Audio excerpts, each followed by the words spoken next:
सम्पूर्णमा नमस्कार। हामीले यो पानी परिसकेपछि हामीले चाहिँ खेतीपातीको सिजन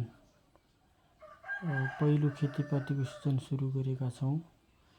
हामीले खेतीपातीको सिजन चाहिँ यो पिडालु रोप्ने कार्यबाट सुरु गरेका छौँ। पिडालु रोप्नुभन्दा अगाडि पिडालुको हामीले बिउ स्टोर गरेर राखेका थियौँ। त्यो बिउलाई चाहिँ हामीले यसरी विभिन्न कटिङ गरेर विभिन्न साइजमा निकाल्यौँ।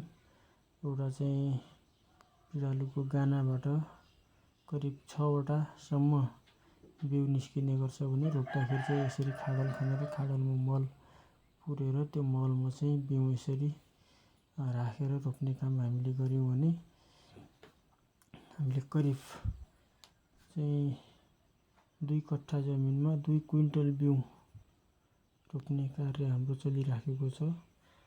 यो चाहिँ कार्य गर्दै गर्दा हाम्रो 5 जना जनशक्ति प्रत्यक्ष रूपले हामी चाहिँ खेतबारीमा खटिएका छौँ।